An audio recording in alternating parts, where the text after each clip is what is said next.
Hello class 9 students, कैसे आप सब? आई होप आप सब बढ़िया होंगे। तो जैसे कि आपको पता है, पीरियडिक टेस्ट 2 सैम्पल पेपर आपके सामने है। क्लास 9 का मैथ्स का पेपर आपके सामने है, जो कि पीएम श्री केंद्रीय विद्यालय का है। अब आपके एग्ज़ाम PT2 के बिल्कुल नज़दीक है। आपको सिर्फ एक ही चीज़ करनी है, रिवीजन। रिवीजन होता है सबसे बेस्ट क्वेश्चन पेपर को सोल्व करके। क्वेश्चन पेपर को सोल्व करने से हमारा क्या चीज़ क्लियर होती है, हमारे मोटिव क्या होते हैं?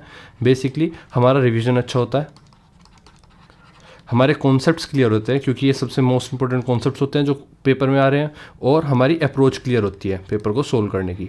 अब अप्रोच बहुत इंपॉर्टेंट रोल प्ले करती है। अप्रोच से क्या होता है, आपका कॉन्फिडेंस बिल्ड होता है और आप एग्जाम हॉल में बेटर परफॉर्म कर पाते हो, क्योंकि वो प्रेशर हट जाता है आपके ऊपर से। ठीक है, तो आइए बिना टाइम वेस्ट किए हम अपना क्वेश्चन पेपर सोल्व करते हैं। Welcome to concept wise YouTube channel. Section A कहता है इस पेपर का मल्टीपल चॉइस क्वेश्चंस आपके सामने आ रहे हैं। क्वेश्चन नंबर 1 कहता है the rational number between 1/2 and 1/3 is. अब एक चीज़ जान लो कि इस पेपर में हम जितने भी आंसर सोल्व करेंगे और जिस भी मेथड से करेंगे, ये सब मैं आपको एज अ PDF प्रोवाइड कराऊंगा डिस्क्रिप्शन में इसी वीडियो के, और आपको पूरा answers with this question paper attached मिलेगा। ठीक है, तो आप यहाँ पर तो वीडियो देखोगे ही, आप मेंटर के साथ मेरे साथ सोल्व करोगे ही, लेकिन इसके बाद आप रिवाइज करने के लिए PDF को डाउनलोड करके अपने आप एज अ टेस्ट भी दे सकते हो, और आपको सॉल्यूशन भी उसमें मिल जाएगा। ठीक है, क्वेश्चन नंबर 1 पर चलते हैं। The rational number between 1/2 and 1/3। देखो, ये दो तरीके से कर सकते हो आप क्वेश्चन। अब पेपर में आपको जल्दी है और पेपर 1 नंबर का है, तो आप ऐसे कर सकते हो। 1/2 को हम डायरेक्ट लिख सकते हैं 0.5, और 1/3 को हम डायरेक्ट लिख सकते हैं 0.3 बार, मतलब 0.33 चलता रहेगा, आपको पता है। ठीक है, तो इसी के साथ आप देखोगे ऑप्शंस में क्या है, 2/5। 2/5 कितना होगा? 2/5 आप लिखोगे 0.4, 1/5 आप लिखोगे 0.2, वहीं आप तीसरा ऑप्शन 3/5 लिखोगे 0.6, और इसी के साथ 4/5 को अगर आप सोल्व करोगे तो आएगा 0.8। अब आप देखो 0.3 बार और 0.5 के बीच क्या आता है? 0.3 और 0.5 के बीच में क्या पड़ेगा? 0.4 पड़ेगा। ये कौन सा ऑप्शन है? First one, 2/5। तो ऑप्शन ए बिल्कुल सही हो गया। ठीक है, दूसरा जो बेसिक तरीका है, जो कॉन्सेप्ट आपके सामने आता है, वो क्या है, वो आप हमेशा ध्यान रखो। जब डिनोमिनेटर अलग होगा, 1/2 और 1/3 की बात की गई है, तो आप हमेशा इनको सेम बनाओगे पहले। ठीक है, सेम कैसे बनेगा? डिनोमिनेटर का एलसीएम लोगे आप। ठीक है, एलसीएम लोगे तो 2 और 3 का अगर आप एलसीएम लोगे तो क्या आएगा? 6 आ जाएगा। अब ये 6 यहाँ पर लाने के लिए 1/2 को डिनोमिनेटर में 6 बनाने के लिए 3 से मल्टीप्लाई नीचे, तो 3 से ही ऊपर करोगे आप, ये क्या आ जाएगा? 3/6। और इसी के साथ 1/3 में नीचे डिनोमिनेटर 6 बनाने के लिए, क्योंकि एलसीएम 6 आया, तो ये 2 से मल्टीप्लाई करोगे तो ऊपर भी 2 से करोगे, तो क्या आ गया आपका? 2/6। अब आपको पता है 3/6 और 2/6 का बीच का रेशनल नंबर निकालना है। अब आप तो जैसे कि क्या करते हो, आप जब दो नंबरों के बीच की टर्म निकालनी होती है, मान लीजिए 5 और 7 के बीच की टर्म निकालनी है, तो क्या करते हैं हम? 5 + 7/2 करते हैं, तो ये क्या आता है? 12/2, जो कि आपका 6 हो जाता है। और 5 और 7 के बीच में क्या पड़ता है? 6 ही पड़ जाता है। ठीक है, 6 पड़ता है। इसी तरह से जब आपके पास 3/6 है और 2/6 है, इनके बीच की टर्म निकालनी है, तो इन दोनों को प्लस करोगे, 3/6 + 2/6, और इसको डिवाइड करोगे किससे? 2 से, जो कि आपका 5 देखो यहाँ पे प्लस किया, डिनोमिनेटर सेम था तो 6 रहा नीचे, ऊपर +5 हो गया। अब इसको अगर हम 5/6 को डिवाइड 2 से करेंगे तो ये क्या होगा? नीचे 2 से 2 ऊपर जाएगा, और ये क्या बनेगा? ये बनेगा आपका 5/12। ठीक है, हमने 2 से डिवाइड किया, और 2 के नीचे क्या था? 1 सबसे ऊपर गया, जो कि 5 से मल्टीप्लाई हुई, और 6 से 2 की मल्टीप्लाई होने पर क्या बना? ये बन गया 12। तो 5/12 आपका आंसर आ गया। तो अगर आप फ्रैक्शन के हिसाब से देखो तो 1/2 और 1/3 के बीच में क्या फ्रैक्शन आता है? 5/12। और ऑप्शंस क्या अवेलेबल थे आपके पास, और इसी को आप आगे सोल्व करोगे तो आपका 12.0 लगा, 12 4 ज़ा 48, 2 0 लगा, 12 1 ज़ा 12, तो इस तरह से आपका ये चलता जाएगा। तो 0.4 आपका आंसर यहाँ पर भी आ गया। ठीक है, इसी के साथ क्वेश्चन नंबर 2 पर चलते हैं। The value of 0.423 is. तो आपका पॉइंट 3 प्लेसेस राइट साइड आप मूव करोगे तो क्या आ जाएगा? जब पॉइंट इस तरफ मूव करोगे 0.423, और पॉइंट जितने प्लेसेस मूव करोगे उतने ही डिवाइड में 0 लग जाएंगी। ठीक है, तो 423 डिवाइड बाय 1000, तो आपका आंसर क्या हो गया? 423 डिवाइड बाय 1000। ठीक है, जितनी भी डिजिट हमने खिसकाया पॉइंट को उतनी ही ज़ीरो नीचे आ जाएंगी 1 के साथ, 1 मतलब 10 की मल्टीप्लाई में। क्वेश्चन नंबर 3 पर चलता है, if a plus B plus C equal to 0 then a cube plus B cube plus C cube equal to क्या होगा। अब देखो, आपको बेसिकली ये आइडेंटिटी हमेशा याद रखनी है और ये पेपर में क्वेश्चन बनेगा ही बनेगा कि a प्लस बी प्लस सी अगर 0 है तो आइडेंटिटी देख लेते हैं क्या है। आइडेंटिटी आपकी कहती है कि a cube plus B cube plus C cube minus 3abc equal to bracket a plus B plus C bracket close और फिर bracket a square plus B square plus C square minus B C minus C A minus A B. ठीक है, अब आपको पता है a plus B plus C 0 दे दिया गया है, तो obviously a plus B plus C 0 दे दिया गया है, तो a cube plus B cube plus C cube क्या होगा। अब ये अगर 0 दे दिया तो मल्टीप्लाई में कुछ भी करोगे आप 0 आ जाएगा, और a cube plus B cube plus C cube की वैल्यू निकालनी है। माइनस का 3abc था, ये इस तरफ जाके प्लस का होगा, तो a cube plus B cube plus C cube equal to 3abc। ठीक है, ये हमेशा याद रखना है। तो आपका आंसर क्या आ गया, option B 3abc। Question number 4 कहता है, if x equal to -2 and X square plus Y square plus 3xy equal to -5 then find y। तो y की वैल्यू बतानी है आपको। इक्वेशन दे दी गई है जिसमें x की वैल्यू हमारे पास -2 है और जो equation X square plus Y square plus 3xy equal to -5 है, इसमें आपको y की वैल्यू निकालनी है। आइए देखते हैं। तो x की वैल्यू इसमें पुट कर देंगे, डायरेक्ट आपका आंसर आएगा। तो plug x equal to -2 into the equation, X square की जगह आप -2 रखेंगे तो -2 का whole square plus Y square खाली छोड़ दोगे plus 3 -2 bracket close y equal to minus के बाद आप देखोगे कि ये आपका 4 बना, माइनस माइनस प्लस हो गया, प्लस वाई स्क्वायर प्लस 3 2 6 और माइनस बाहर आ गया, तो आपका आंसर ये होगा माइनस के 6y इक्वल टू -5। अब ये इस तरफ आकर प्लस होगा 9 प्लस वाई स्क्वायर और माइनस इस तरफ जाकर प्लस हो जाएगा, तो इक्वल टू 6y आ गया। तो ये Y square minus 6y plus 9 equal to 0, ये आपकी क्वाड्रेटिक इक्वेशन बन गई, जिसको अगर आप सोल्व करोगे तो y -3 का होल स्क्वायर इक्वल टू 0 बनेगा।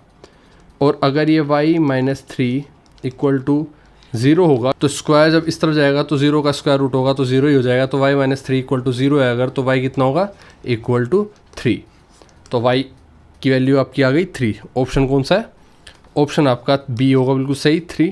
क्वेश्चन नंबर 5 पर चलते हैं, पॉइंट -2 और 3 lies in the which quadrant. तो option A B C D में चारों क्वाड्रेंट के नाम दे दिए गए हैं। अब बेसिकली आप देख लो, कार्टेशियन प्लेन में ये आपका फर्स्ट क्वाड्रेंट होता है, ये सेकंड, ये थर्ड और ये फोर्थ। अब आप देखो कि ये एक्स एक्सिस है, ये वाई एक्सिस है। वाई एक्सिस ये पॉजिटिव, ये वाई एक्सिस नेगेटिव, ये नेगेटिव, ये पॉजिटिव। ठीक है, अब कोई भी वैल्यू यहाँ पर रखी जाएगी तो पहले हम वैल्यू कैसे रखते हैं, एक्स और वाई की फॉर्म में। तो फर्स्ट क्वाड्रेंट में एक्स भी पॉजिटिव रहेगा और वाई भी पॉजिटिव रहेगा। सेकंड क्वाड्रेंट में वाई पॉजिटिव रहेगा, एक्स नेगेटिव रहेगा, तो -x y। थर्ड क्वाड्रेंट में दोनों नेगेटिव रहेंगे, -x और -y लिखा जाता है। और फोर्थ क्वाड्रेंट में y नेगेटिव रहेगा और x पॉजिटिव रहेगा। अब देखो, जो आपको पॉइंट दिए गए हैं उसमें पहले x की वैल्यू पर माइनस का साइन है और y की वैल्यू पर पॉजिटिव साइन है। तो -2 3 कहाँ लाई करेंगे, -2 3 यहाँ पर लाई करेंगे। तो ये कौन सा क्वाड्रेंट है, सेकंड क्वाड्रेंट है। आपका ऑप्शन बिल्कुल सही होगा B, second quadrant. Question number 6 पर चलता है, which of the following equation has graph parallel to Y axis. इसमें से कौन सी equation parallel to Y axis होगी ग्राफ पर अगर शो करें। तो आप एक चीज़ देखो, ग्राफ हमेशा अगर वाई एक्सिस के कोई लाइन पैरेलल है, दूसरी तरफ एक्स एक्सिस के कोई लाइन पैरेलल है, तो जब वाई एक्सिस के कोई लाइन पैरेलल होगी तो इसका पॉइंट क्या होगा, इसका हमेशा पॉइंट जो वाई होगा वो हमेशा क्या होगा, कोई ना कोई वैल्यू रखेगा। लेकिन वहीं एक्स की वैल्यू कोई ना कोई होगी, तो इस प्लेन में जब भी एक्स को ए के इक्वल बताया जाए इसका मतलब वाई 0 है। और अगर ये एक्स इक्वल ए के बताया जाता है तो हमेशा याद रखो, ऐसी तरह की इक्वेशन में जो वर्टिकल लाइन होगी वो हमेशा पैरेलल होगी वाई के, और ये लाइन कैसी होगी, वर्टिकल होगी। ठीक है, तो आप एक लाइन लिख सकते हो, an equation of the type x equal to a is always a vertical, ठीक है, हमेशा वर्टिकल लाइन होगी which is parallel to the, और वहीं अगर कोई line y equal to a equation पर लाई करेगी तो वो हमेशा हॉरिजॉन्टल होगी और x के पैरेलल होगी। वाइस वर्सा काम करता है, हमेशा ध्यान रखना। ये लाइन हमने ऊपर वाले के लिए लिखा है कि इसमें जो भी लाइन होगी वो ऐसे काम करेगी, ठीक है। ये आपकी x एक्सिस है और ये आपकी y एक्सिस, और इसमें x की वैल्यू a होगी तो हमेशा वर्टिकल और y की वैल्यू a होगी तो हमेशा हॉरिजॉन्टल, याद रखना। क्वेश्चन नंबर, तो इसमें क्या हो गया आंसर आपका, पूछा गया था which of the following equation has graph parallel to y axis. अब y एक्सिस ये होती है और y एक्सिस के पैरेलल जिसमें x की वैल्यू a होती है, तो x की वैल्यू a किस में है, इसमें, तो यहाँ पर है x की वैल्यू b, ऑप्शन सही होगा, x की वैल्यू 1 है। क्वेश्चन नंबर 7 की तरफ बढ़ते हैं। Axioms are assumed, option A universal truths in all branches of mathematics, B theorems है, सी डेफिनेशंस और D universal truth specific to geometry. तो आपका आंसर होगा axioms are fundamental universal truth in all branches of mathematics, लेकिन ये कभी proven नहीं किया गया, ठीक है, लेकिन इसको एक्सेप्ट कर लिया गया था। तो ऑप्शन ए बिल्कुल सही होगा, universal truth in all branches of mathematics. Question number 8 देख लेते हैं। If one angle of triangle is equal to the sum of the other two then triangle is, option A acute a triangle, obtuse triangle, right angle triangle और none of this. तो sum of angles in a triangle क्या होता है, 180 degree. अगर if क्या गया question में, क्या कहा है, if one angle equal to sum of other two angles then क्या होगा, तो आप लेट करो, let angle x and other two y and z। तो इसी के साथ क्वेश्चन में कहा गया है आपको कि x की वैल्यू किसकी है, बाकी दो के सम के बराबर है। अगर ये बाकी दो के सम के बराबर है तो आपको समझ में आ गया कि x plus Y plus Z, तो ये पता ही है हमें, यूनिवर्सल ट्रूथ है, 180 डिग्री होता है। और अब x प्लस एक्स, इसकी वैल्यू क्या है, इक्वेशन फर्स्ट से हमने देखा कि y प्लस जेड की वैल्यू x है, तो x प्लस एक्स कितना हो गया, 180 डिग्री, और ये 2x हो गया 180 डिग्री, तो x की वैल्यू क्या आ गई, 180/2, जो कि हो गई 90 डिग्री। तो ये क्या होगा, ये एक राइट एंगल ट्रायंगल होगा, तो so it is right angle triangle, so it is right angle triangle. तो यहाँ पर क्या दिखाई दिया, क्वेश्चन नंबर 8 में पूछा था कि if one angle of triangle is equal to the sum of other two then triangle is, option C right angle triangle, right triangle होगा। क्वेश्चन नंबर 9 पर चलते हैं। An angle is 18 degree less than its complementary angle, the measure of this angle is. तो देखो basically complementary angle वो होते हैं जिनका सम 90 डिग्री 90 होता है, ठीक है। तो लेट बी द एंगल, तो let the angle be x। Complementary, इसका कॉम्प्लीमेंट्री एंगल क्या होगा भाई, अगर दो एंगल है x और प्लस y तो इनका 90 डिग्री होंगे ये दोनों, और y क्या की वैल्यू क्या आ जाएगी, 90 माइनस एक्स, वाई की वैल्यू आ जाएगी।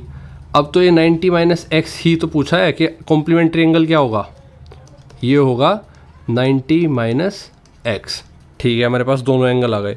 अब देखो आप कि क्वेश्चन में गिवन है कि an angle is 18 degree less than its complementary angle, तो x का कॉम्प्लीमेंट्री एंगल क्या है, 90 माइनस एक्स, और 90 माइनस एक्स जो कि एक कॉम्प्लीमेंट्री एंगल है अपने आप में, इससे भी 18 डिग्री लेस, इससे भी 18 डिग्री लेस देन इट्स, तो ये एक और एंगल है।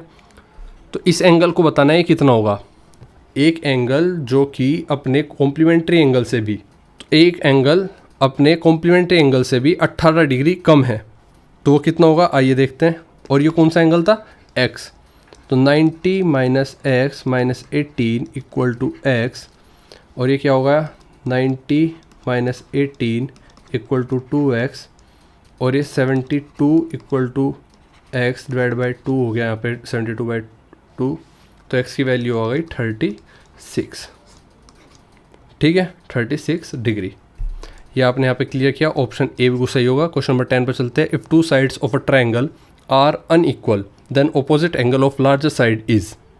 देखो basically in a triangle the side opposite to the greater angle is greater. अगर एक एंगल है, एक ट्रायंगल है और इसमें ये वाली साइड सबसे बड़ी है, तो इसके सामने वाला एंगल सबसे बड़ा होगा, ठीक है, सबसे बड़ा यही सबसे ग्रेटर होगा। यहीं पर पूछा है कि if two sides of a triangle are unequal, अलग अलग साइड्स का साइज़ अलग अलग है, बिल्कुल अनइक्वल है, then opposite angle of larger side is larger, ठीक है, और लार्जर नहीं है तो ग्रेटर। ऑप्शन ए बिल्कुल सही होगा। क्वेश्चन नंबर 11 पर चलते हैं। The two diagonal are equal in a parallelogram, rhombus, rectangle और ट्रेपीजियम। तो देखो स्क्वायर ऑप्शन में नहीं है, लेकिन स्क्वायर के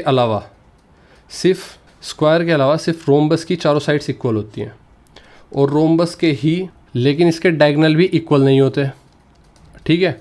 वहीं पर बात कर लेते हैं पैरेललोग्राम की, इसके भी नहीं होते। सिर्फ रेक्टेंगल एक ऐसा है ऑप्शन में जिसके जो डायगोनल हैं वो दोनों इक्वल होते हैं। अब हमारे पास ऑप्शन सी बिल्कुल सही होगा, रेक्टेंगल। क्वेश्चन नंबर 12 देख लेते हैं। Two adjacent angles of a parallelogram are 2x + 25 degree and 3x - 5 bracket close degree. The value of x is. तो adjacent angle of a parallelogram क्या होते हैं? अब देखो पैरेललोग्राम कैसा होता है, ये आपका पैरेललोग्राम है, टू एडजेसेंट एंगल ये होंगे। अब आपको पता है को इंटीरियर एंगल जो आपस में पैरेललोग्राम की आमने सामने वाली लाइन पैरेलल होती है हमेशा, ये तो आपको पता ही है। अब दो पैरेलल लाइंस में एक ट्रांसवर्सल लाइन होगी अगर, और इसके जो को इंटीरियर एंगल होगा, इनका सम क्या होता है? हमेशा सप्लीमेंट्री होता है। सप्लीमेंट्री मतलब इनका x और y, x + y का सम हमेशा 180 डिग्री होता है। अब हमें दे दिए गए दोनों की वैल्यू, एक दिया गया है 2x + 25 और दूसरा दिया गया है 3x - 5। अब इन दोनों का सम आपको पता ही है कि 180 डिग्री होता है। सोल्व करते हैं। 2x + 25 + 3x - 5 = 180। अब आप देखोगे 160 = 160 और इधर 5x, x की वैल्यू आ गई 32, x की वैल्यू आ गई 32। तो ये हो गया आपका x एंगल जो है 32 डिग्री है, और इसमें अगर वैल्यू पुट कर देंगे तो हमारे दोनों एंगल आ जाएंगे। लेकिन हमसे सिर्फ किसकी वैल्यू पूछी गई है? हमसे पूछी गई है x की वैल्यू। तो 30, ऑप्शन बी बिल्कुल सही होगा, 32 डिग्री। सेक्शन बी पर आते हैं। Question number 13। The class 9th students of a secondary school in Krishnanagar have been allotted a rectangular plot of land for their gardening activity. तो गार्डनिंग एक्टिविटी के लिए क्लास 9th के स्टूडेंट्स को, इस school के बच्चों को रेक्टेंगुलर प्लॉट दिया जाता है। उसके बाद sapling of gulmohar are planted on the boundary at a distance of 1 metre from each other.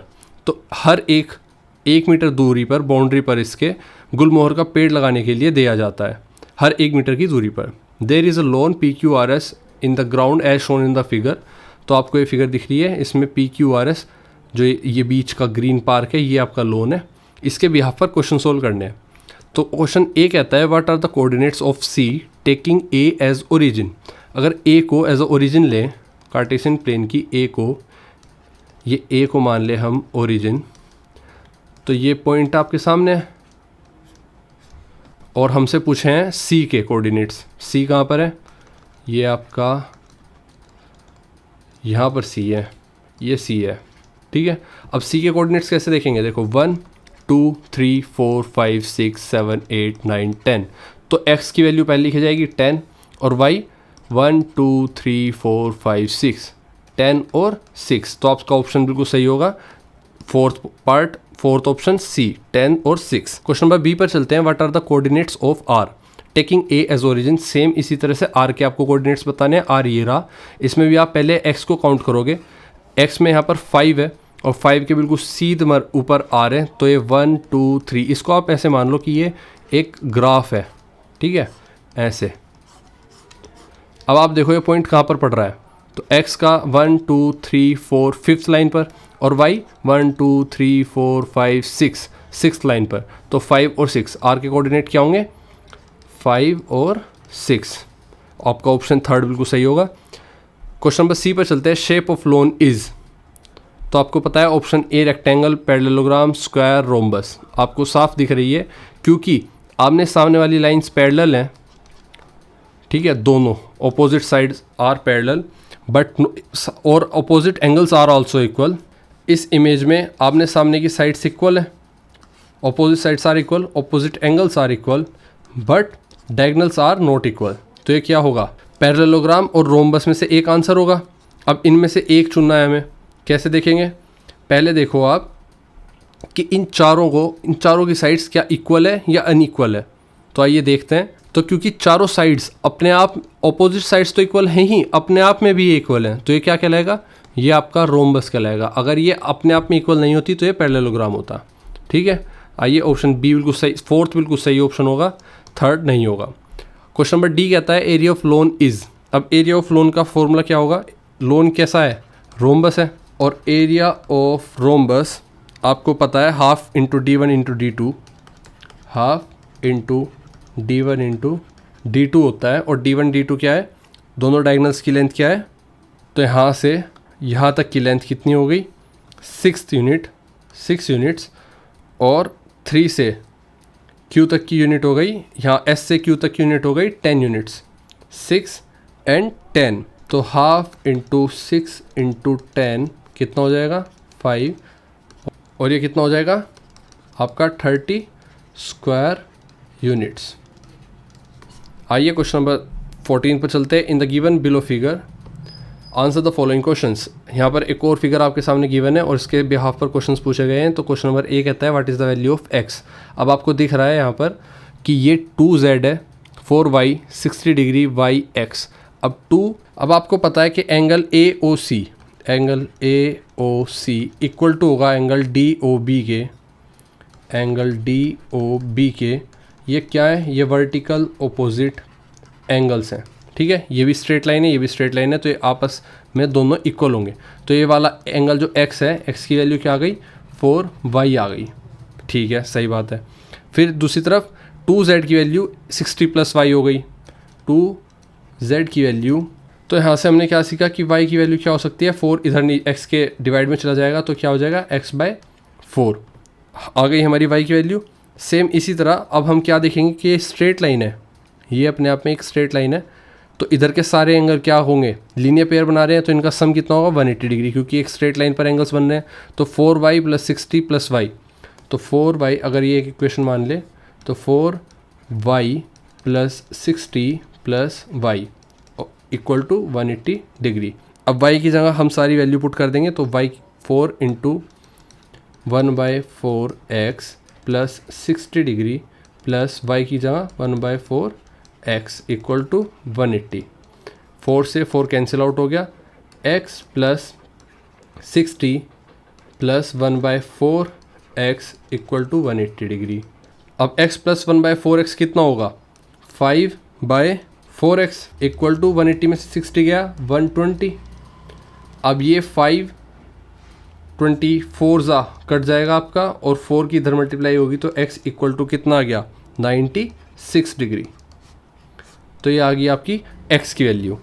x की वैल्यू जैसे ही आई तो x + 2z, क्योंकि ये स्ट्रेट लाइन पर फिर इधर भी देखेंगे हम 180 होगा, तो यहाँ पर अगर हम 2z + x करेंगे, 2z + x equal to 180 degree होगा। तो 2z और x की वैल्यू क्या है, 96 डिग्री इक्वल टू 180 डिग्री। अब 180 में से 96 माइनस कर दिया हमने और डिवाइड में 2 आया, तो ये कितना हुआ, 84/2। ये कितना है, z की वैल्यू, z की वैल्यू कितनी आ गई, 42 डिग्री। तो इसी तरह से हमने कौन सा ऑप्शन कर लिया, x की वैल्यू निकाल ली, option B 96। What is the value of y, y की वैल्यू हम निकाल चुके, y की वैल्यू हमारी अभी आई नहीं थी। और what is the value of z, z की वैल्यू हम निकाल चुके 42 डिग्री। तो z की वैल्यू हम निकाल चुके 42 डिग्री। और अगर हम x की वैल्यू निकाल चुके 96 डिग्री तो y की वैल्यू तो यहाँ पर निकल ही जाती है। ऑप्शन बी बिल्कुल सही हो गया आपका। y कितना हो गया, y इक्वल टू 96 / 4, जिसको क्या लिख देंगे, 24। y की वैल्यू हो गई 24 डिग्री। ऑप्शन डी बिल्कुल सही है। इसके बाद क्वेश्चन नंबर डी देखते हैं, what should be the value of x + 2z। x + 2z, x की वैल्यू आपको पता है 96 + 2z की वैल्यू आपको पता है 42 है। ये कितना हो जाएगा, 42 84, 96 + 84 ये कितना हो गया आपका 170 और 80 डिग्री। ऑप्शन सी बिल्कुल सही होगा। क्वेश्चन नंबर 15 पर चलते हैं। सेक्शन सी में ऐड 2√2 + 5√3 + √2 - 3√3। आइए इनको ऐड करते हैं। 2√2 + 5√3 एंड √2 - 3√3। 2√2 5√3 ऐड करेंगे √2 - 3√3, तो √2 के साथ √2 वाली टर्म लिखेंगे और √3 के साथ √3 वाली। तो 2√2 और तो √2 कितने हैं यहाँ पर 2, और यहाँ पर कितना रूट है 1 √2 है, प्लस यहाँ पर √3 कितने हैं 5 √3 हैं, और माइनस 3 √3 है। तो 5 में से 3 गए तो कितने बचे 2 √3 बचे, और 1 √2 और यहाँ पर 2 √2, मतलब यहाँ पर 2 और यहाँ पर 1 प्लस किया तो कितने हो गए 3 √2। तो कितना आ गया आंसर 3√2 + 2√3। ये आपका आंसर आ गया। क्वेश्चन नंबर 16 की तरफ बढ़ते हैं। 15 हो गया, 16 की तरफ बढ़ते हैं। Write the coefficients of x² in each of the following. तो फर्स्ट ऑप्शन 2 + x² + x, और सेकंड आपका 2 - x² + x³। अब देखो कोफिशिएंट क्या होता है, जो भी इसके साथ लिखा हुआ नंबर होता है ना x² के साथ, जो भी x² के साथ वैल्यू, मान लो 2x² लिखा होता है तो 2 इसका कोफिशिएंट है। अगर 7x² लिखा है तो x² का 7 कोफिशिएंट है। अगर x का 3x लिखा हुआ है तो x का कोफिशिएंट 3 है। तो यहाँ पर x के साथ कुछ नहीं लिखा, और यहाँ पर x के साथ माइनस भी जुड़ा है x² के साथ। तो बेसिकली आपको यहाँ पर पता है कि यहाँ पर 1, जहाँ पर कुछ नहीं होता वहाँ पर भगवान होते हैं, और भगवान क्या है 1। तो यहाँ पर 1 है, पहले का फर्स्ट का कोफिशिएंट 1 होगा, और सेकंड के x² का कोफिशिएंट -1 होगा। क्वेश्चन नंबर 17 की तरफ बढ़ते हैं। Write the answer of each of the following question. पहला क्वेश्चन कहता है what is the name of horizontal and the vertical lines drawn to determine the position of any point in the Cartesian plane. और second question कहता है what is the name of each part of the plane formed by these 2 lines. तो आइए देख लेते हैं, अपना answer लिखते हैं। तो जैसे कि आपने देखा कि the horizontal line drawn to determine the position of any point in the Cartesian plane. तो जो भी लाइन ड्रॉ करी जाती है एज अ हॉरिजॉन्टल, वो एक्स एक्सिस कहलाती है कार्टेशियन प्लेन पर, और द वर्टिकल लाइन जो ड्रॉ की जाती है डिटरमाइन करने के लिए किसी भी पोजीशन को, किसी भी पॉइंट की कार्टेशियन प्लेन पर, उसको वाई एक्सिस बोलते हैं। और अगर ये दोनों परपेंडिकुलर लाइन आपस में जहाँ पर इंटरसेक्ट करती है, क्योंकि एक हॉरिजॉन्टल हो गई एक वर्टिकल, तो जहाँ पर इंटरसेक्ट करती है वो पॉइंट ओरिजिन कहलाता है। क्वेश्चन नंबर 7 हो गया। इसी के साथ what is the name of each part of the plane formed by these 2 lines. तो the 2 axis divide the plane into 4 parts, each part is called a quadrant. ठीक है, ये आपका आंसर हो गया। Each part of the plane is called a quadrant. Question number 18 पर चलते हैं। Express the following linear equations in the form ax + by + c = 0 and indicate the value of a।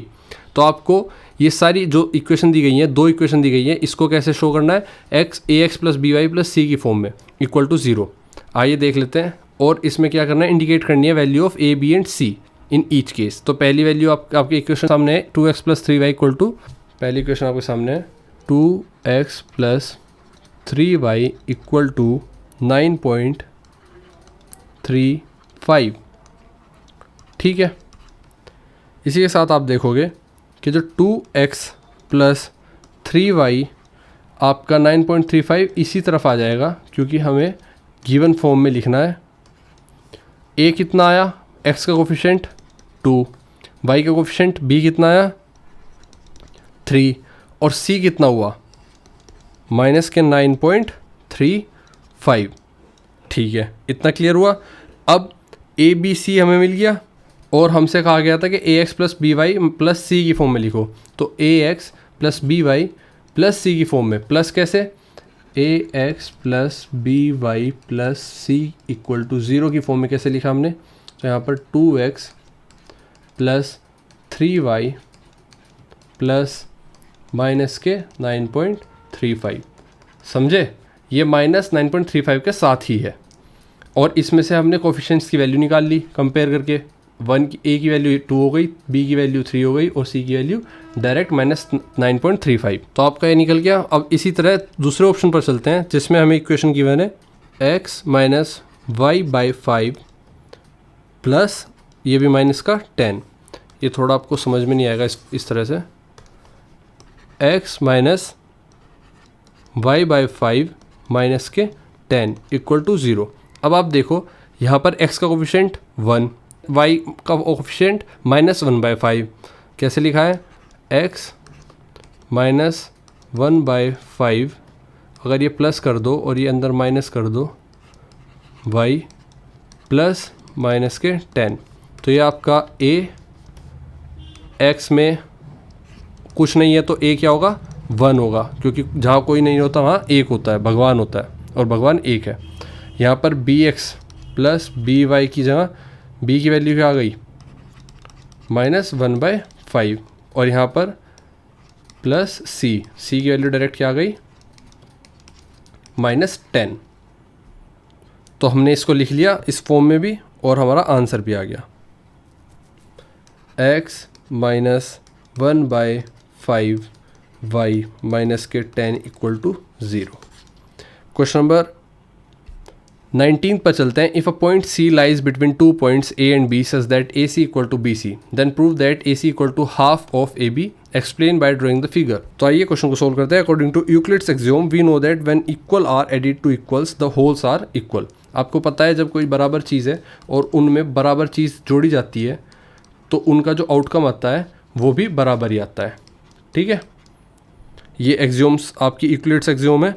अब यहाँ पर अगर आपके पास एक लाइन है और ये ए बी लाइन है और यहाँ पर पॉइंट AC है, तो आपके पास एक लाइन है जिसके बीच में C है, इधर A है, इधर B है। गिवन है आपको AC इक्वल टू BC। अब adding AC on both side, तो AC इक्वल टू BC में प्लस AC इस तरफ भी कर देंगे और प्लस AC इस तरफ भी, तो AC plus AC equal to BC plus AC आ जाएगा फर्स्ट इक्वेशन। अब आप इसमें ध्यान से देखो BC प्लस AC क्या है? BC प्लस AC क्या है? BC प्लस AC है आपका AB, और इक्वल टू में कितना है? 2AC, और 2 डिवाइड में जाएगा तो कितना आ जाएगा? AC equal to half of AB, hence proved. ठीक है, क्वेश्चन नंबर 20 पर चलते हैं। क्वेश्चन नंबर 20 कहता है write the definition of the following, first complementary angle and second adjacent angle. तो कॉम्प्लीमेंट्री एंगल वो होते हैं जिनका सम 90 होता है, और एडजेसेंट एंगल वो होते हैं जो एक दूसरे की बिल्कुल जस्ट बगल में होते हैं। तो two angles whose sum is, तो two angles whose sum is 90 degree, ये कॉम्प्लीमेंट्री हुआ। और एडजेसेंट एंगल्स कौन से होते हैं? Two angles that have a common vertex, two angles that have a common vertex but do not overlap। ठीक है, एक दूसरे के ऊपर नहीं होने चाहिए, और कॉमन वर्टेक्स का मतलब है ये सेम पॉइंट होना चाहिए जहाँ से एंगल बनना स्टार्ट हो रहा है।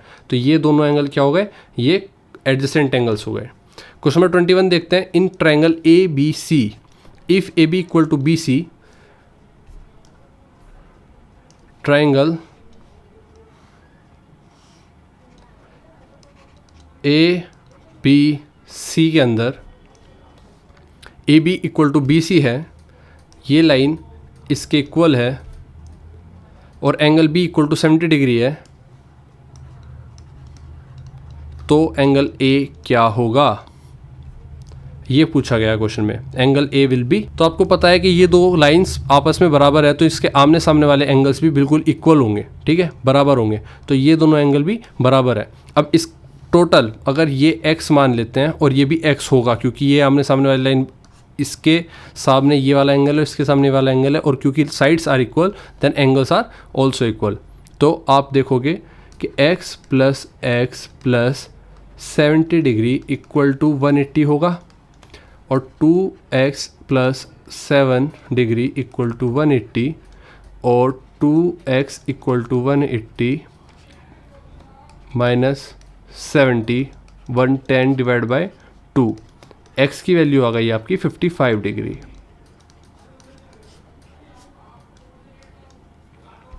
ठीक है, क्वेश्चन नंबर 22 की तरफ बढ़ते हैं। In rectangle one diagonal is inclined to one of its side at 25 degree, measure the acute angle between the two diagonals. तो देखो, जब आप बात करते हैं रेक्टेंगल की, और इसमें कहा गया है कि एक डायगोनल झुका हुआ है किस एंगल से? 25 डिग्री के एंगल से, और दूसरा भी किस एंगल से झुका होगा? फिर तो 25 डिग्री के एंगल से। अब पूछा गया है कि in rectangle diagonal bisect each other and are equal in length. ये हमें पता है, ये गिवन होता है। तो ए ओ और आपका ओ डी बिल्कुल इक्वल होंगे, A O equal to O D, ठीक है। Angle opposite to equal sides are equal, ये मैं आपको पिछले क्वेश्चन में बता चुका ऊपर, ठीक है। तो angle O A D equal to होगा एंगल ओ डी ए, जो कि है 25 डिग्री, ठीक है। तो अब आप देखो एक चीज़, हमने एक कॉन्सेप्ट पढ़ा था कि ट्रायंगल के अगर एक लाइन ऐसे एक्सटेंड कर जाए तो जो एक्सटीरियर ऑपोजिट एंगल होता है ये सामने वाले दो एंगल्स के सम के इक्वल होता है। अब यहाँ पर आप देखो the acute angle between the diagonal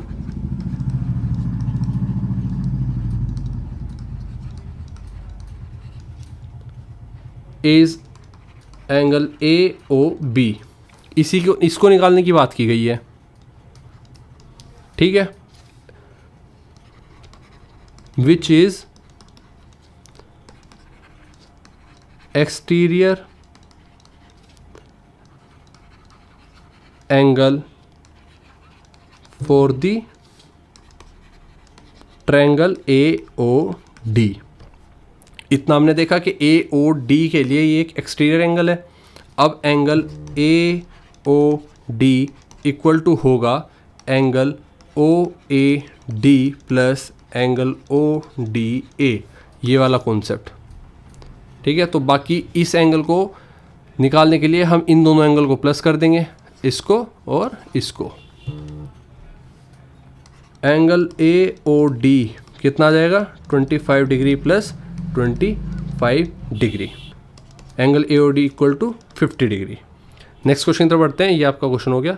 अच्छा, अगर आपको आंसर्स अच्छे लगते हैं, सॉल्यूशन सही लगता है, आपको क्वेश्चन पेपर समझ में आता है, तो मैं आपको एक लिंक दूंगा नीचे, उस पर आप क्लिक करके मेरे पास तक पहुंचोगे और उसके बाद आपको सॉल्यूशन मिल जाएगा। आने वाले टाइम में हम क्वेश्चन पेपर के लिंक को पेड कर देंगे, जितने भी क्वेश्चन पेपर आपको सोल्व कराए जाएंगे वो सब मिलेंगे और उनके सॉल्यूशन विद अ टेस्ट, ठीक है। तो क्वेश्चन पेपर के साथ साथ उनका सॉल्यूशन, और इस राइटिंग में नहीं, पीडीएफ फॉर्म में अच्छे से। किस तरह से मैं दिखाता हूँ आपको। आपका आंसर आपको मिलेगा कुछ इस प्रकार से, देखिए हर आंसर आपके सामने है। तो डिस्क्रिप्शन में आपको लिंक दे दूंगा मैं, बाकी आप पीडीएफ डाउनलोड कर लीजिएगा। ये सारे आंसर्स जो मैं करा रहा हूँ वो आपके सामने। आइए क्वेश्चन नंबर 22 पर चलते हैं। 22 हमने कवर कर लिया, 23 पर चलते हैं, सेक्शन डी की तरफ। Find 6 rational number between 3 and 4। तो divide the gap into 7 equal parts. अगर हमें 6 रेशनल नंबर इनके बीच के निकालने हैं तो इसके बीच में 7 इक्वल पार्ट्स में डिवाइड करना होगा। हमेशा याद रखो कि जब भी जितने भी आपको रेशनल नंबर निकालने हैं उससे एक ज़्यादा आपको डिवाइड करना होता है।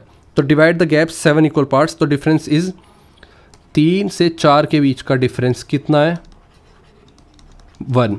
1 को 7 से डिवाइड करेंगे, कितना आया numbers 3 plus 1/7, 3 plus 2/7, 3 plus 3/7, 3 plus 4/7, 3 plus 5/7, 3 plus 6/7, 3 plus 7/7, जो कि होता है 1। तो ये क्या आ गया आपका 4। तो 3 से 4 के बीच में 1 2 3 4 5 और ये 6 नंबर्स आपके रेशनल नंबर आ जाएंगे। अब इसको प्लस करेंगे, 7 3 21, 21 प्लस 1 22/7। तो आपका पहला हो गया 22/7, दूसरा आपका 23/7, तीसरा आपका 24/7, 25/7, 26/7, 27/7। ये आपके 6 रेशनल नंबर्स बिटवीन 3 एंड 4 हैं। क्वेश्चन नंबर 24 की तरफ चलते हैं। क्वेश्चन नंबर 24 कहता है find 0.0, 0.1 and 0.2 for each of the following polynomial. तो P Y equal to Y square minus Y plus 1। तो देखो यहाँ पर फंक्शन दिया गया है और इस फंक्शन में पी की वैल्यू, जो आपका फंक्शन की वैल्यू है वो 0 पर देखनी है, 1 पर देखनी है और 2 पर देखनी है। अब वाई की जगह आपको ये सब वैल्यू पुट करके देखनी है। तो Y equal to Y square minus, तो फंक्शन क्या है, Y square minus Y plus 1। इसमें आपको 0, 1 एंड 2 पर देखनी है। तो 0 पर क्या होगी, 0 का स्क्वायर 0 माइनस 0 प्लस 1, तो 0 के लिए वैल्यू 1। वहीं अगर बात करें 1 के लिए, तो 1 का स्क्वायर 1 माइनस 1 प्लस 1, 1 से 1 गया, इसकी वैल्यू 1। और 2 के लिए 2 का square 4 minus 2 plus 1, 2 plus 1 equal to 3। तो ये आपकी वैल्यू आ गई। और सेकंड इक्वेशन आपकी, तो सेकंड इक्वेशन आपकी ये रही, function equal to 2 plus two T square minus T cube. और आपके पास वही तीन चीज़ें हैं, 0, 1 और 2 पर आपको निकालनी है। तो अगर 0 रखेंगे तो क्या आएगा, 2 प्लस 0 प्लस टी की जगह 0 पुट कर रहे हैं हम, सिर्फ 0 का स्क्वायर माइनस 0 का क्यूब। तो 2 प्लस 0 माइनस 0, आंसर आया 0 के लिए, 0 के लिए आपका आंसर आ गया 2। पी 1 के लिए देख लेते हैं, 2 प्लस 1 प्लस 2, 1 का स्क्वायर माइनस 1 का क्यूब। तो 2 प्लस 1 कितना हो गया, 3 प्लस 2 माइनस 1 जो कि आपका हो गया 4। इसी के साथ फंक्शन 2 के लिए देख लेते हैं, 2 प्लस 2 प्लस 2 का होल स्क्वायर माइनस 2 का क्यूब। तो 4 प्लस 2 टू ज़ा 4 और 4 टू ज़ा 8 और माइनस 2 का क्यूब 8, 8 से 8 कैंसिल, इसकी वैल्यू 4। तो क्वेश्चन नंबर 25 पर चलते हैं, जिसमें P Q parallel S T दिया गया है और आपके सामने गिवन फिगर है। तो पी क्यू, ये लाइन आपके एस टी के पैरेलल होगी। वहीं पर पी क्यू आर की वैल्यू एंगल 110 डिग्री दिया गया है। और यहाँ पर आर एस टी ये एंगल 130 डिग्री दिया गया है, जिसमें एंगल क्यू आर एस निकालना है, क्यू आर एस ये वाला एंगल आपको निकालना है। आइए गिवन फिगर हम एक बार यहाँ पर साफ बना लेते हैं।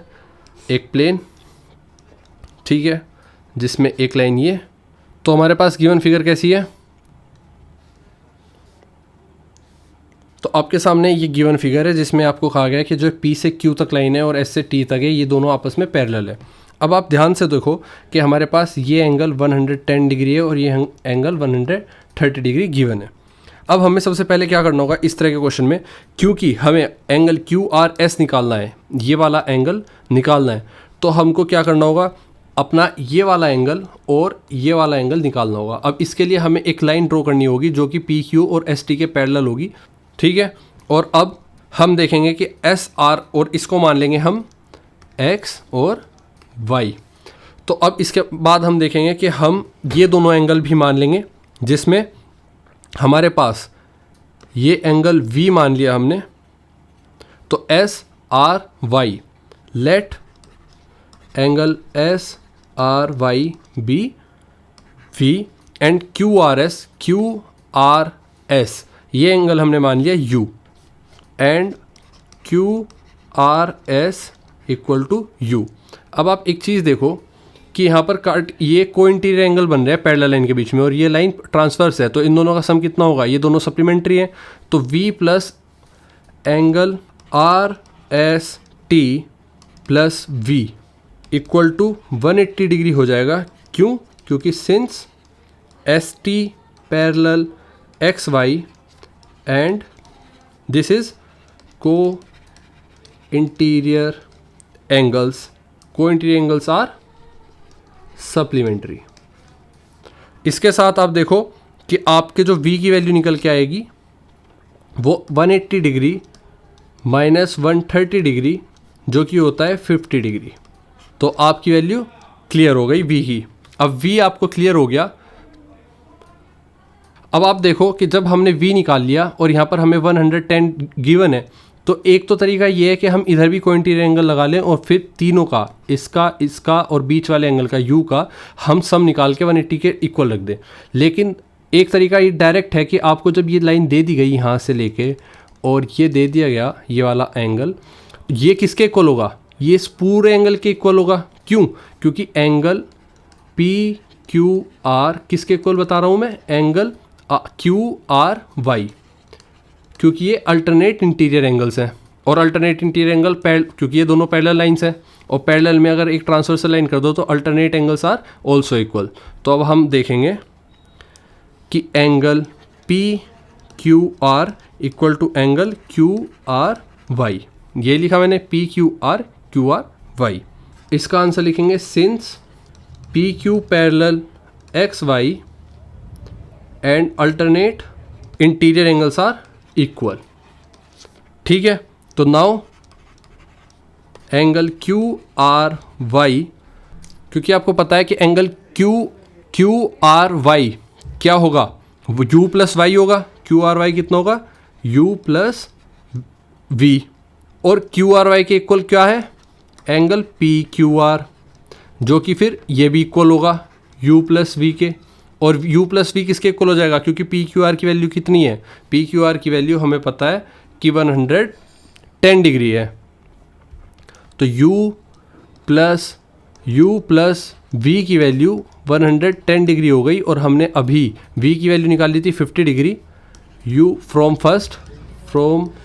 फर्स्ट इक्वेशन, ये आपकी फर्स्ट इक्वेशन हो गई। u plus 50 degree equal to 110 degree, तो u की वैल्यू आ गई 110 माइनस के 50, जो कि आपका 60 डिग्री हुआ। ठीक है, तो इस तरह से हमने u और v की वैल्यू निकाल ली। आई होप आपको समझ में आया होगा। गिवन फिगर में सब चीज़ क्लियर हो गई।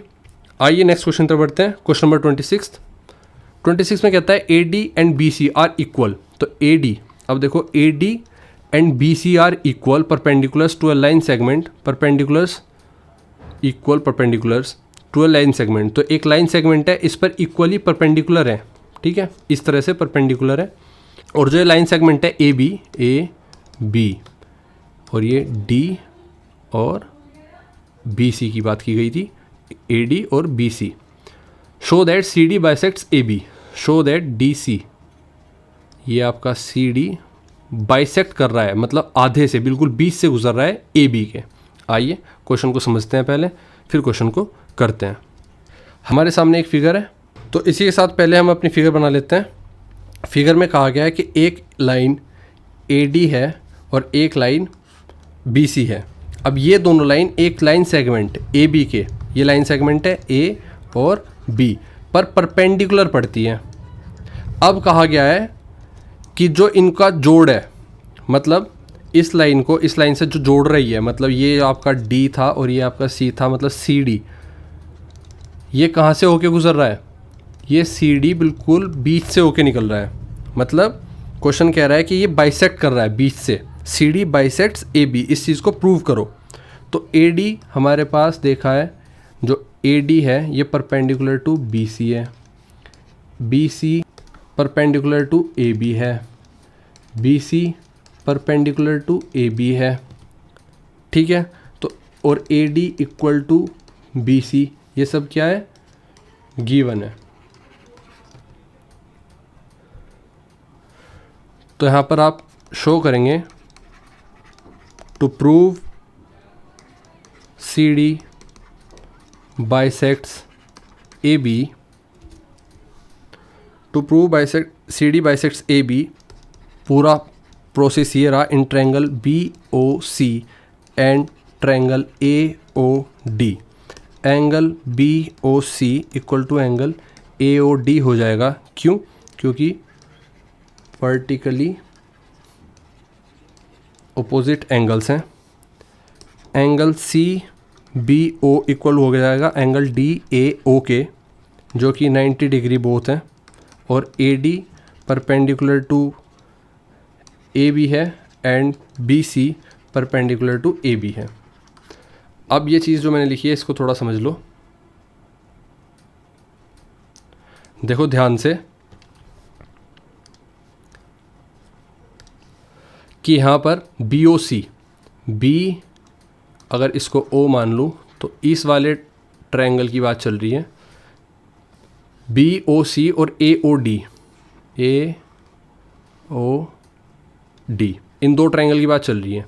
इसमें बी ओ सी जो है, ये बी यहाँ पर ओ और यहाँ पर सी है, ठीक है, बी ओ सी मतलब ये वाला एंगल, और डी ओ ए ये वाला एंगल वर्टिकली अपोजिट हो गए, ठीक है, इक्वल हो गए। सी बी ओ ये वाला एंगल और डी ए ओ ये वाला एंगल दोनों इक्वल हो गए, 90 डिग्री है, ठीक है, ये गिवन था।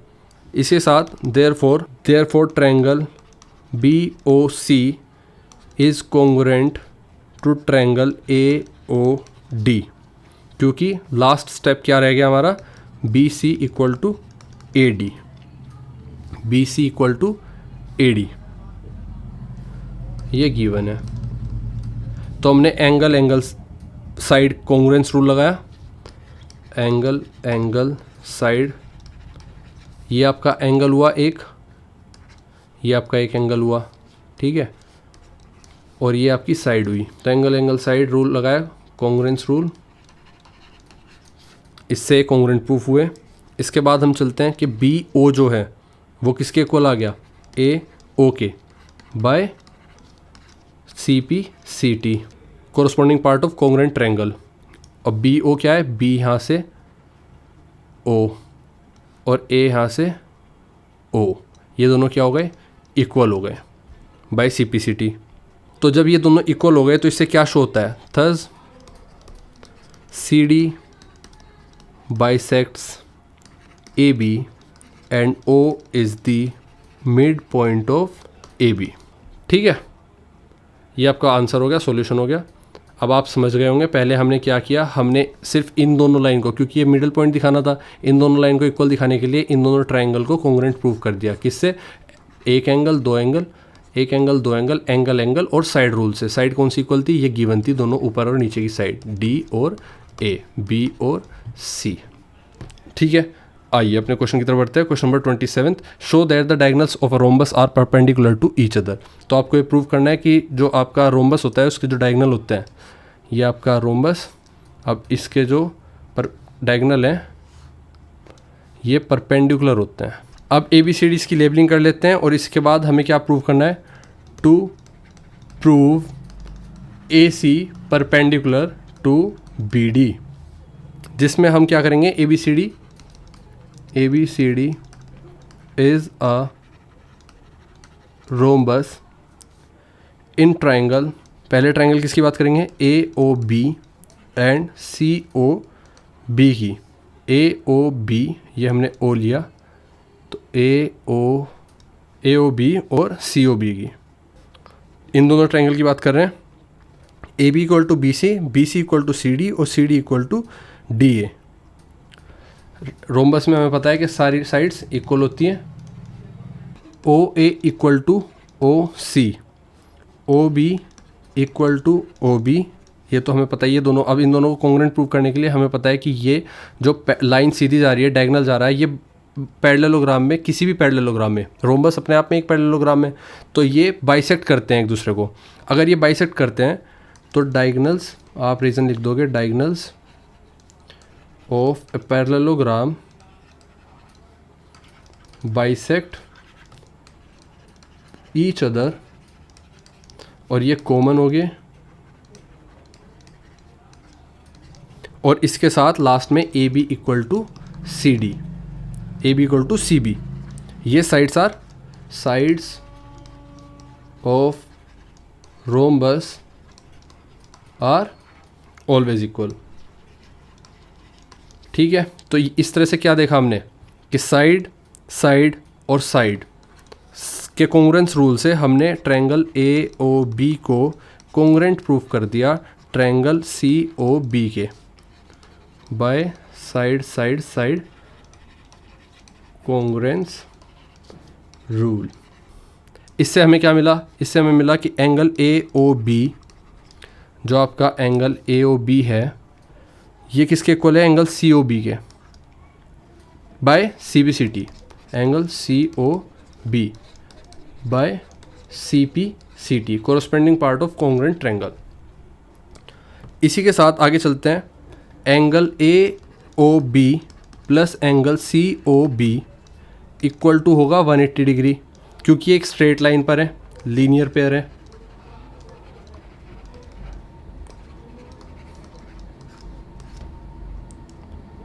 अगर ये दोनों इक्वल हैं और दोनों का सम 180 डिग्री है तो ट्वाइस कर देंगे हम एंगल AOB।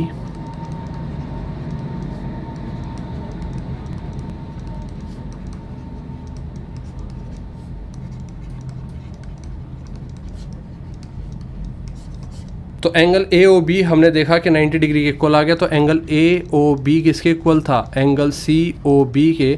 और अगर ये दोनों 90 डिग्री के इक्वल हैं तो इसी तरह से एंगल DOC इक्वल टू होता है एंगल AOB के, और एंगल AOD इक्वल टू होता है एंगल COB के। तो ये भी दोनों 90 डिग्री होंगे। वर्टिकली अपोजिट एंगल्स आर, तो ये किस रूल से? Vertically opposite angles are equal. ये क्या है? वर्टिकल ऑपोजिट एंगल है।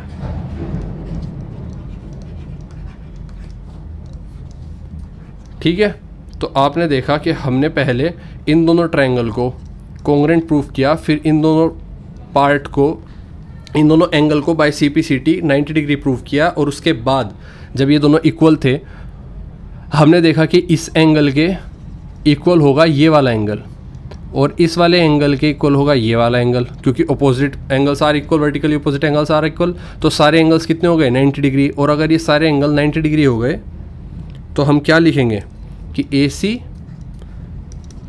Perpendicular to BD, the diagonals of a rhombus are perpendicular to each other. ठीक है, हैंस प्रूव।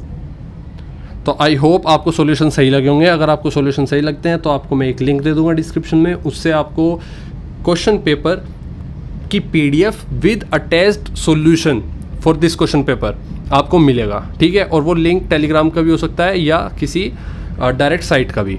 ठीक है, और आंसर मेरे लिखा होगा, मेरी PDF होगी, आप डाउनलोड कर लीजिएगा। और बाकी लिंक्स जितने भी मेरे पर्सनल बाकी यूट्यूब चैनल्स के लिंक्स हैं वो भी आपको डिस्क्रिप्शन में मिल जाएंगे। अगर आप चाहें तो उनको फॉलो कर सकते हैं। कुछ इन्फॉर्मेटिव चैनल भी है, आप जाके चेकआउट कर सकते हैं।